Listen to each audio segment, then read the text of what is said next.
It's episode 52. We're going to talk about what makes a great team, one of the most historic teams ever. A bunch of Jews, a bunch of Gentiles, and a woman. What made them so great right now on the flip side? Woot woot.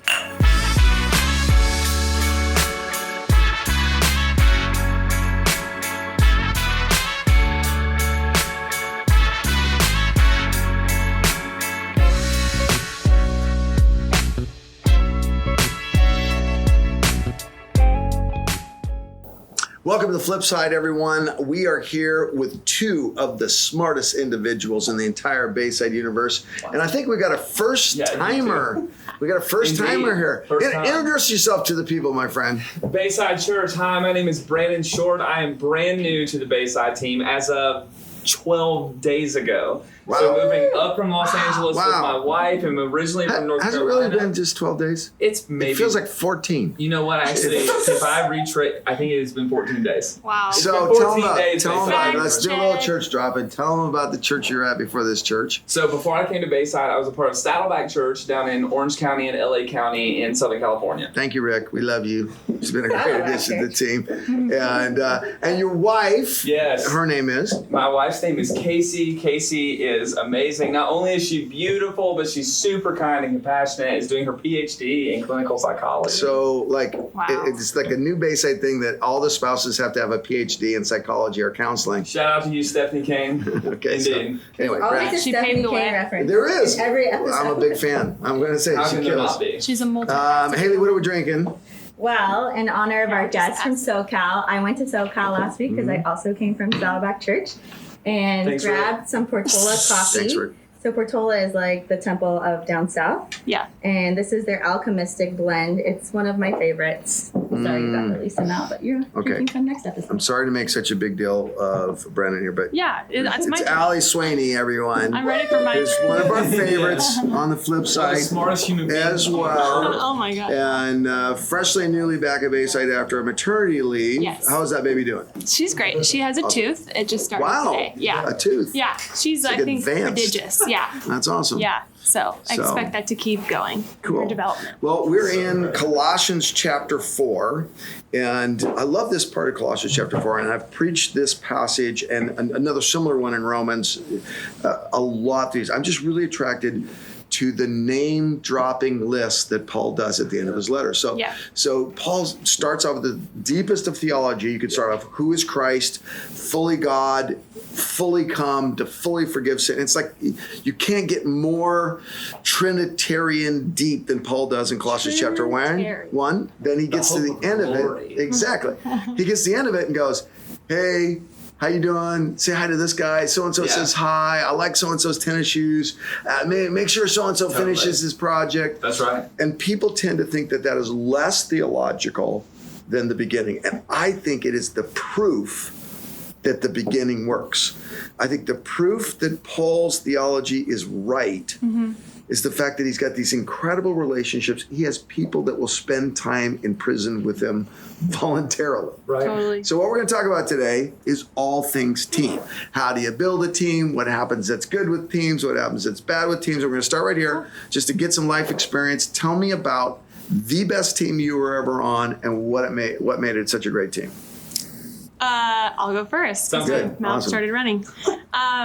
So the best team I think I was ever on was in college, and it was a freshman orientation team. And we led all the leaders of new students. And we had so much fun. We had so much in common, but we were completely different leaders. And we choreographed a dance to Get Out of Your Mind, which you can find on Facebook if you look really hard. Wow. You choreographed a dance. Yeah. Okay, I'm old. So that means that to have a transcendental meditation experience, or there was a song called Get Out of Your Mind? Both. Okay. It was also transcendental. I have no reference to this song. The kids are pretty into it, or they were in 2012. Anyway, so that was a great team. What made it good? I mean, you gave us a little hint, but so we were all hired based on like how different we could possibly be. So every person had to fill a totally unique role, and they never wanted to hire two people that were alike.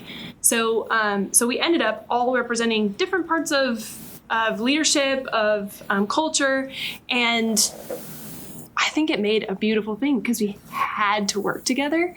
And so with that goal in mind, we had a lot of fun. We learned a lot. It's really challenging. And then you weren't very competitive because no one was exactly like you. Yeah, see, this is the problem. So I grew up in a family where my mom had 6 children in 8 years. We're very similar. If you look at it, here's my brother, Kerry. That's the only difference. His nose is slightly more pug than mine. And we were so stinking competitive because we all had the same basic gift set. Yeah. I think the counterintuitive thing about teams is diversity actually leads to unity. Yeah. Because you don't feel like 3 other people could replace you or 3 other people do the job better than you. You feel significant, important, and there you go. That's the story of diversity right there. Yeah. I was the choreographer, so. Were you really? No, I was terrible. I was going to say, I don't believe that. I would have believed it, Allie. You don't know me as What was your well. job, I Allie? would believe What was it your for job? sure. I was the comic relief, I think.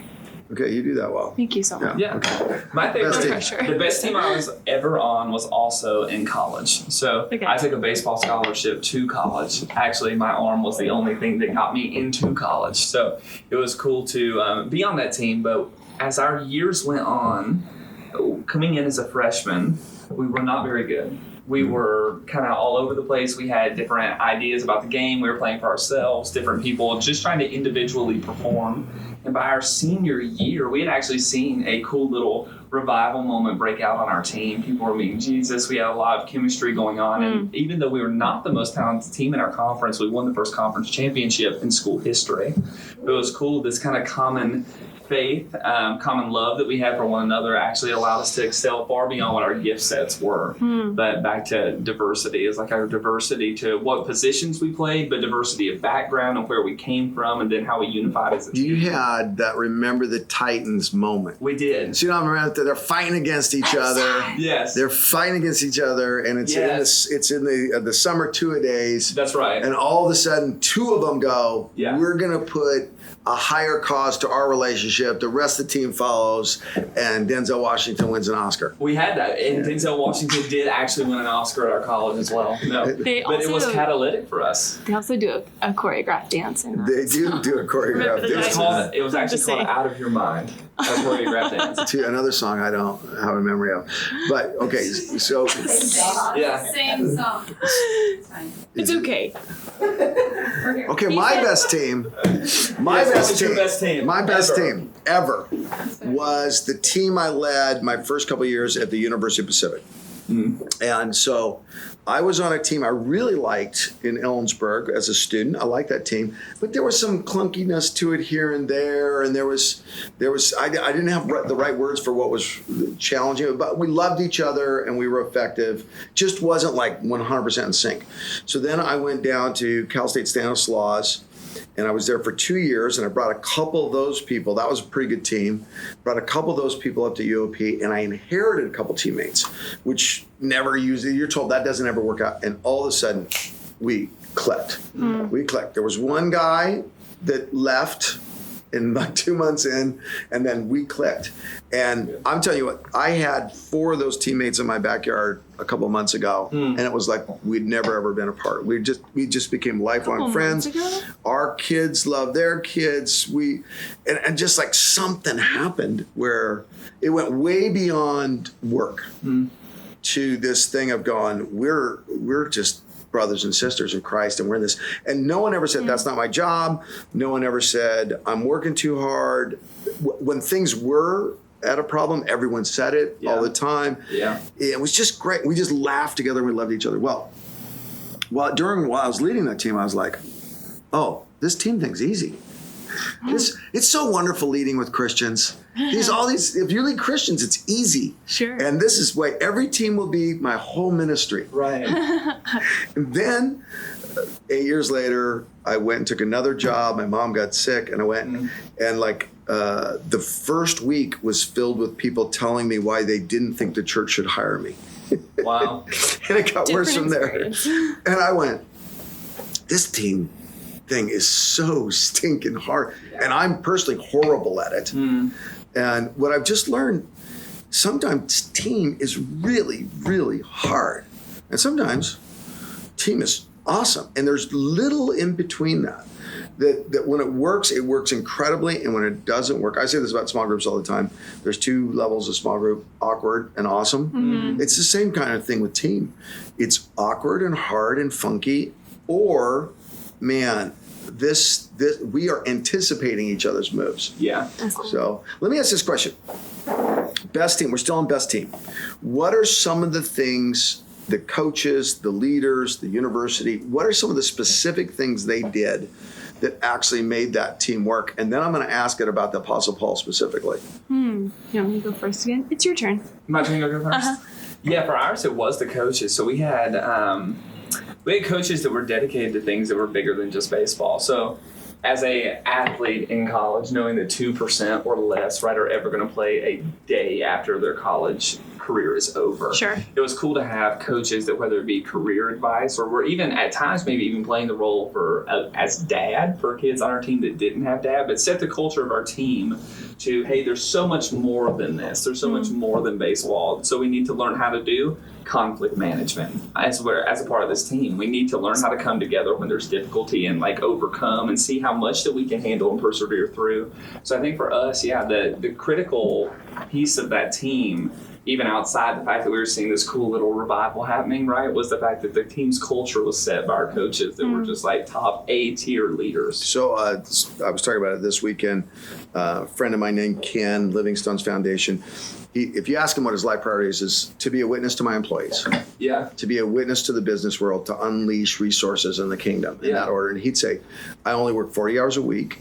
My family's a priority. And this isn't Silicon Valley, where 40 hours a week that's unheard of that people on the way. He goes, and a part of that is, if a worker comes to me, if an employee comes to me, a teammate comes to me and says, I got a personal problem, do you got time about it? He said, I always say yes. Wow. And believe that God's going to make that time up on the business, because the best way to get loyalty, efficiency, smarts, creativity is to let them know, I'm worried about them way more than the business. Yeah, that's good. And that's the same quality you're there. If I set your job performance as the highest goal, I will never get the right job performance out of you. Right. But if I set you as the highest goal, something different happens, like happened on your team. Yeah, so true.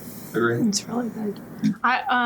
I would say for me, we had to like audition for a whole year basically for this role, because we came in as freshman orientation leaders. And so we did that for a whole semester. We led brand new students and helped them feel, acclimated to college or whatever.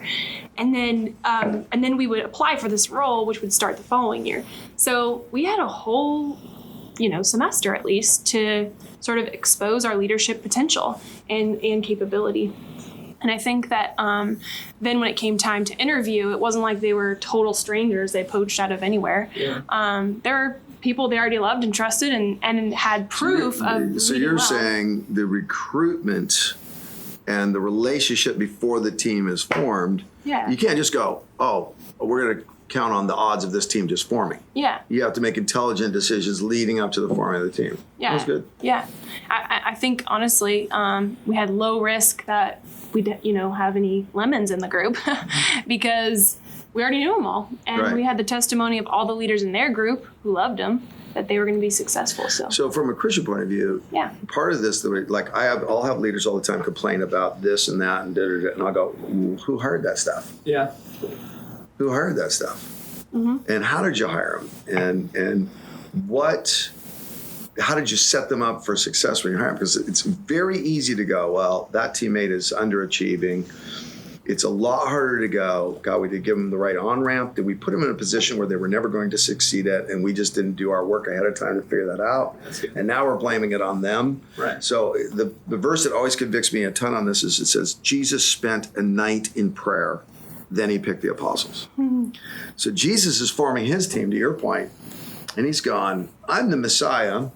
I'm fully God. Right. I don't say anything or do anything that the Father doesn't say or do me to tell, and I completely rely on the power of the Father. But I'm going to take an extra 12 hours of sleepless prayer on this decision because it's that important. That's good. Whereas I'm kind of going, hey, Andrew, how do you feel about that person? Okay, let's do it. We got to take the team selection part way more serious. Yeah. So to that end, Paul's team, we don't know how he selected them. Most of these guys, we don't know how they showed up. I guess the most important theological question I can ask you guys at this point, verse 7, Tai Chiakus, like Yeah, I think that's right. Pastor Ray says, Yeah. or Tychicus, like Pastor Andrew says. Ray or Andrew? Which? I liked Curt when he said Ty. I'm going with I just go Brannon. Ty. He said Yeah, Tychicus. I'm partial to that. I all weekend I just said Ty. Let's Ty and Ari, because these are two. Everybody went to high school with a guy named Tychicus. It's easy. So many mistakes I can make when I'm pronouncing this. So Paul's got these guys. So I'll get Aristarchus. I have to pause to think about how to do it. Aristarchus, here's what scholars believe. Probably didn't need to be there. Wasn't accused of any crime. Right. Wasn't there during the rabble rousing. He's voluntarily in prison with Paul. How do you build a team where people will voluntarily go to prison with you? Yeah. What did Paul do to put this team together? Shoot. Oh, we have to answer that. Yeah, this is the part where you answer. I love that he asked us the question. I've got the right. Yeah. The way this format works is you give it a shot, you give it a shot, And I'll you'll take get the the right. truth. And I'll fix And you'll it. get the truth. The faithful flipsiders already know this, but Yeah. That's funny. Goodness, I think if I'm leaning into how that is even possible, because I think when I read that verse, even teaching it and preaching it this weekend, was thinking, who on earth would I do the same for? Like, have I ever been on a team where I'm going to willfully volunteer to stay in prison because I so believe in what's going on? So I think we're going to talk about Acts here in a few weeks and kind of referencing that, though, and it says, hey, they had everything in common. They were of one heart, sold all their goods, came together and did this. I think the only answer I can ever come to, and I'm not saying this just to put a bow on it, is they have to be so enamored with what Jesus is doing through them. Like, there has to be such an amazing move of the Spirit that they're seeing happen that this man's name, whatever it was, let's say it was A, just to cut it short like you did, has to be seeing this to the point that he's willing and able and willing to stay with Paul in prison and say, hey, I so see what is happening. So feel what is happening. There's synergy here, but there's things that are just expanding like we've never seen on this like catalytic movement at the edge of the empire that I'm willing to do whatever it takes to be a part. We are mostly addicted to leadership strategy and ignore sovereign prompting. Yeah. So we want 6 principles on how to create loyalty in our team. Yeah. And all of that, all 6 principles done with excellence doesn't do the same thing that God speaking to a heart does. Right. Like, and once you've led a few teams, you see this, you go, man, we preached the problem, we preached the solution, we cast the vision, we made the clear application, and we got a certain level of loyalty. And then God spoke to this guy over here, and he surpassed it by 10. Because he wasn't doing it for me, he wasn't doing it for the church, he wasn't doing it for how well we put our comms strategy together. Right. He heard from his creator. And so there's kind of a leadership addiction. And leadership's great. I love leadership. But there's a we can get addicted. Hey, do we have the synergistic vision casting meeting for our core so that we can get buy-in and pretend that really wins the whole human heart over to the degree that God does. I mean, sometimes I think we just got to get on our knees and go with my kids, with my employees, with my teacher, with my employer. God, grab their heart and do this. And I'm sure this level of loyalty wasn't a vision casting dessert Paul held in Jerusalem. There had to be some sovereign moment here. Totally. For Aristarchus. That's real leadership, though.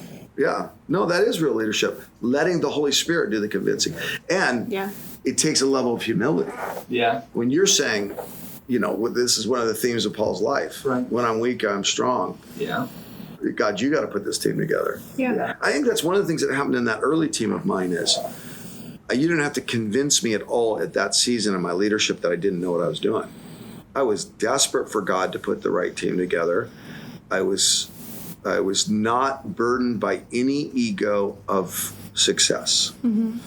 Whereas then God puts the right team together, they succeed, we take the credit, then that's where it starts getting weird and funky and titles and stupid stuff. It's funny. I think I've heard Ray say it a couple of times, but if there's a prominent leader and that leader has followers that are sort of strictly following that person and not what that person is leading them towards, then when that leader's taken out, if they get hit by a bus is like his favorite thing. Yeah. If they got hit by a bus, which happens more common than maybe we realize. Right. There's a lot of bus violence in Ray's back. Yeah, no kidding. Then all these followers would dissipate and the whole mission would be compromised. That's dramatic, but I think it's a similar concept. It's that as a leader, if you're creating loyalty or you're establishing loyalty amongst your followers, are they loyal to the vision or the person? Right. And I think that our personality, especially. The personality. Is it bound by flesh, or is it bigger than that? Is it the vision of the mission we're on? I think in this context, to be willing to sit in prison together, I think Paul maybe was a stand-in, and if it could have been. It could have been anyone pursuing that. Here's the quality, I think.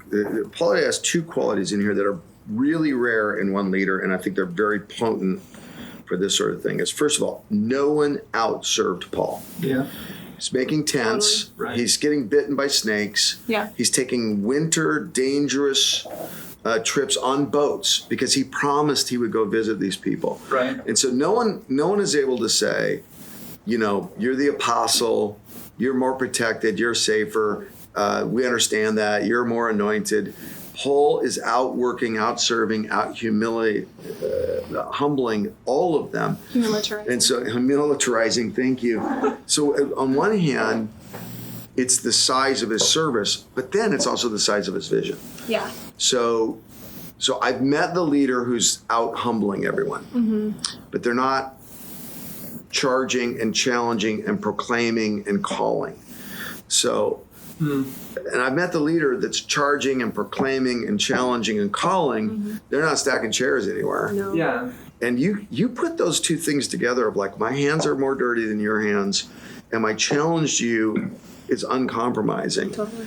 And it's something really powerful happens there. And it's not easy to do. This is exhausting, and so is this.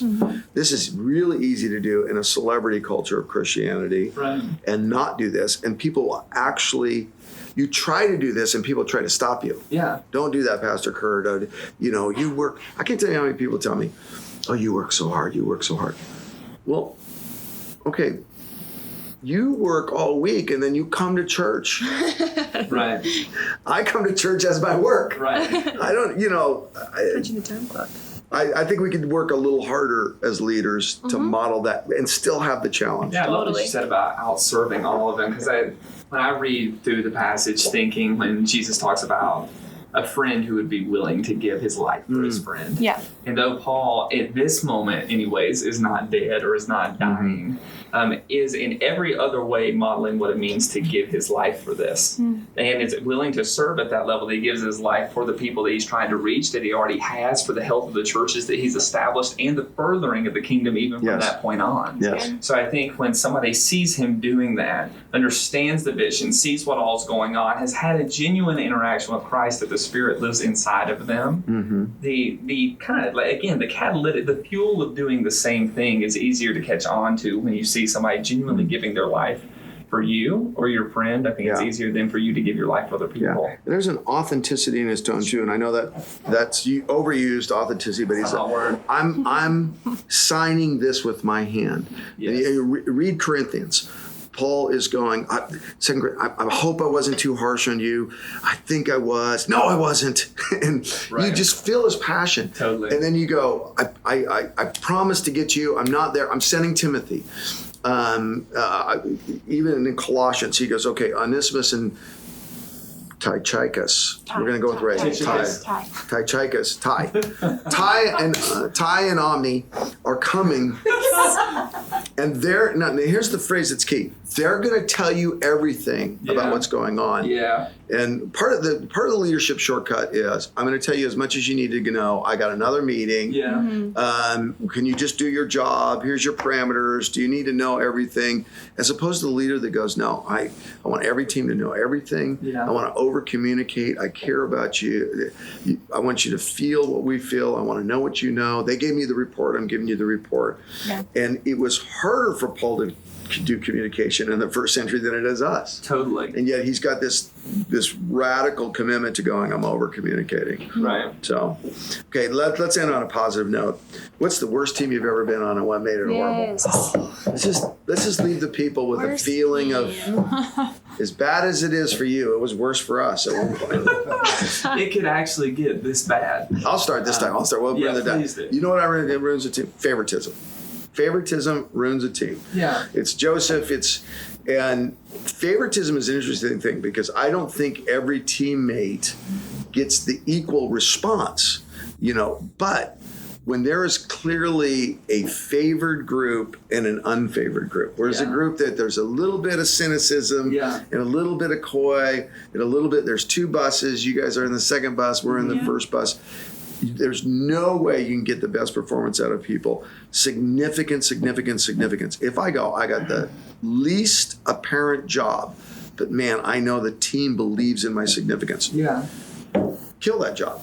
If you have the most public job, you're like, no one really believes in this, or no one, I'm not really on the first tier of this. There's no way you're going to bring your excellence to that, or very rarely will a person have the motivation to bring their excellence when that. So the one I see in teams all the time is just that subtle favoritism that gets in that you got to squash. Yeah. For me, I think it's the ability and the willingness even to resolve conflict. Yeah. So, and I say willingness on purpose too, because I think there's a difference between a team that genuinely has the ability to resolve conflict. All the capacity there could possibly be is inside the room and on that team, but there's not a willingness to go into that space. And I think that kills team, kills culture, kills everything that you're trying to do. And I think when you see a team who, because we're all made of humans and our team is made of humans, hits a point where it breaks. Maybe something small, maybe something big. That whether it's a team or just an individual relationship, relationships and teams that experience fracture and repair are always stronger teams. Totally. So 100%. And by the way, disunity is a given. Yes.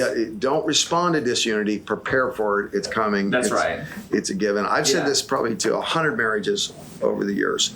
You know what's the problem with your marriage? Not fighting enough. Not fighting enough. The worst, most dysfunctional marriages, they're not fighting. Yeah. Someone's getting up from the dinner table, slamming a door and leaving, and they're not talking. Right. And so it's like conflict's an opportunity. That's right. That's good. And the worst response to conflict is to not have it. Yes. There's a lot of bad responses, but the very worst one is to not have it. That's at all. right. That's really good. Yeah, very healthy conflict can push a team forward to places it's never Totally been. agree, 100%. So I know this beat is that one. That was a good one. This is like the classic girl answer, but I'm the girl, so I'm gonna go for it. You're a classy human too, so it Thank kind you of goes so much. together. I would Classy say glasses. encouragement. I know it's funny, but like 100%.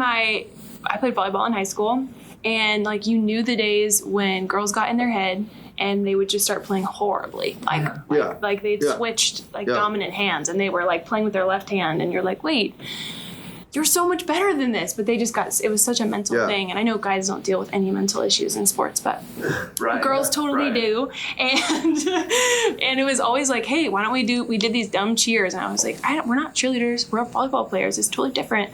But you like the cheers really help, and it helps us like just real quick, let's group up. We're all on the same team, let's do a little harmony, let's clap and stomp and make noise. Get your mentality back. Yeah, and I think it also neutralizes that competition. It like reminds us all we're on the same team, and I've played it out over and over again. You watch great teams. Right after the play, good, bad, ugly, touch each other and say something. Right. Yeah. It's coming down. Like volleyball is really, it's right after, okay, here we go. I do that for every sermon. You should do that every sermon.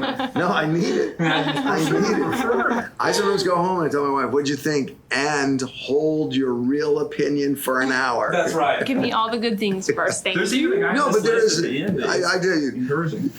And I've shared this example many times. I think Bob Goff is a world-class leader who's made it on on one tremendous, he's got several strategies, but his main note is, I'm going to be the most encouraging guy you've ever met in your life. Yeah. Yes. And I leave that environment, whether it's I'm reading his book or he's speaking at Bayside or I'm hanging out with him, I leave it and go, I'm going to go be a better human. Yeah. I'm going to go follow Christ more, and I'm going to love people better.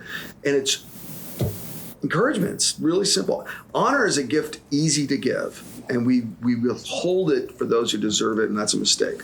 We should just give it and watch people come up to the honor level that we give them. And that's good. Not down. Okay, so much more we could say about team, but Haley won't let me. Because she says that you guys have busy, awesome lives, and she's grateful that you've tuned in this far. By the way, man, I love this idea we're doing here at the Flip Side, that we're going to engage with the passage all week long, not just 1 hour on Sunday. And I want to tell you, if you've been following us, and a ton of you have, way to go, way to go, way to go. Can I ask a favor?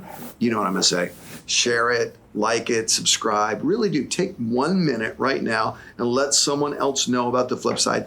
And if you're just liking, go to the subscribe level, and let's continue this dialogue so we can get this awesome truth of God's word into our everyday lives and do everyday great things in every person that we meet. Amen? So thanks for tuning in. We'll see you the next week. And like he said, we're going to be talking about the book of Acts and how we can restore the credibility of the church in our world. So join us next week on the Flip Side. Are you going to finish that?